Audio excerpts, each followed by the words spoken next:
and his expectations for the day. So Amimo, if you can hear me, over to you.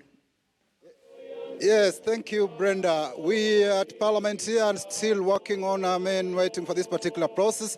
And as it were, we now celebrating the life and times of former President Daniel Arap Moi, who passed on early this week.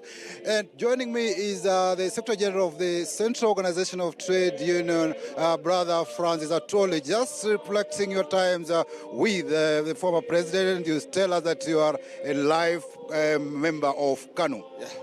I'm a life member of KANU. Today I'm in workers regalia, but on Tuesday I will be in my full KANU gears because he's the one who handed over to me a KANU life membership in 1989.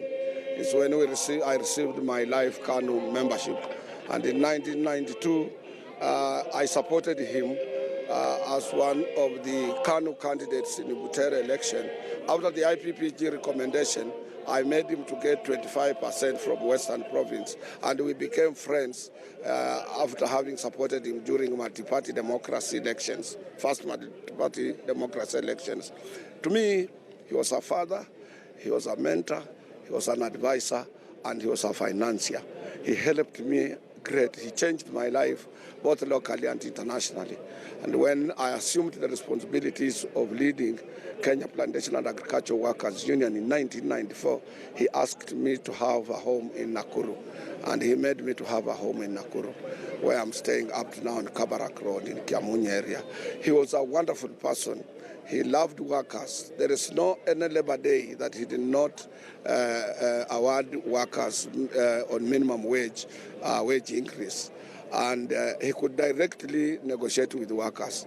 When teachers had a problem, Kenya National Union of Teachers, during his time, he could summon the late Ambrose Adongo, the late Katumanga, who are the leaders of that particular union, to his State House office, and they negotiate with TSC, and he chairs the meeting as a former teacher, as a founder of Kenya National Union of Kenya National Union of Teachers. President Moi is a founder member of that particular party. He did a lot of to workers. He did a lot to workers. We refer to him as a worker number one, and indeed he was a worker number one, because always he used to report to his office 6 a.m. If he gives you an appointment at 6 a.m., he will be there. And he was punctual and on time. And he loved unity for purpose, unity of Kenyans. He brought us together as a family, and he warned us during the introduction of multi-party democracy that this multi-party democracy you are yearning for will breed tribalism, and indeed we have seen. He said there is no need and there is no way where two communities can gang up and take over leadership of the country. No wonder we are revisiting it through BBI, because we didn't listen to him. The issue of devolution that people are enjoying now, he was the first person to introduce focus for rural development during those days, and he empowered districts as devolved units for rural focus on national development. And indeed he personally participated. All these things you see, the vast big Nairobi you are now seeing, it is because of him, and also empowering Kenyans to own properties and so on. He's the man who empowered the people in Rift Valley by providing them with title deeds of their land, of which they had acquired long time without title deeds. He made sure that every Kenyan was comfortable. I don't think in my own life, I consider myself as the most happiest person during my life. I saw President Moi. I saw wonderful people like Joe Kadenge, the tribal of football.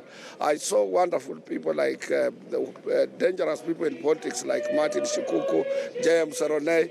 I saw all these people, and I consider myself as the most luckiest person. These were the Kenyans. I saw Attorney General Charles Jonjo in his 8 days. We have never had an Attorney General who can be, when it comes to Parliament, reasoning and so on, apart from Amos Wako, who did and worked for Moi for long-serving Attorney General. But those are the people I saw, and being led by the departed former President Daniel Arap Moi. Maybe just looking at it, maybe as a last question to you. We had, during Moi's tenure, we had this idea of the Kenya Industrial Estates, a very, very vibrant idea where cottage industries were put, maybe established in major urban settlements. I don't know your reflections during those days of the Kenya Industrial Estates and now. Kenya Industrial Estates were started by the founding father of this nation, Mr. President Kenyatta, but Moi went outside this country to seek assistance for them, and he supported them very much. The only problem that we have as Africans, and Moi did say it, that an African DNA, the black skin has a problem, because particularly on decision making, if he made a decision, it will be contradicted by another African. But if people who can adopt the government policies and government strategic plan, they would be still implementing. Those industrial estates were made to become big industries for purposes of manufacturing. Kenya was considered to be a hub of manufacturing of new products in the region to supply the entire Eastern Central Africa. And indeed, currently we still hold that position, but we can be overtaken by Tanzanians and Ethiopians and Rwandese if we are not careful. Lastly, on the Jua Kali shed, it's one of the projects, the informal sector, Jua Kali, that former President Moi was so much enthusiastic about. And this is something touching on the workers. Absolutely. He supported Jua Kali. He wanted also Jua Kali to come up as big, huge, basic industries and so on. But you see, the problem was, during his time, we had even a full minister for informal sector and Jua Kali and so on. If we would have continued like that, we would have been ahead. Now in Tanzania, they have a Jua Kali permanent secretary who have brought all those things all together, but they all learned from Kenya. Uganda the same, they all learned from Kenya. This was the initiative of President Arap Moi. It is like what Kibaki had started Konza City. Konza City was meant to decongest Nairobi, and it is only Kenya in the whole world which have no post-independent city. Other countries, Tanzania has Dodoma. If you go to Egypt, they have Sharm el-Sheikh. Morocco, they have Marrakesh, and it is until when we follow the footsteps of our leaders like Moi, Kibaki, and the rest is when we will be able to turn our economy around.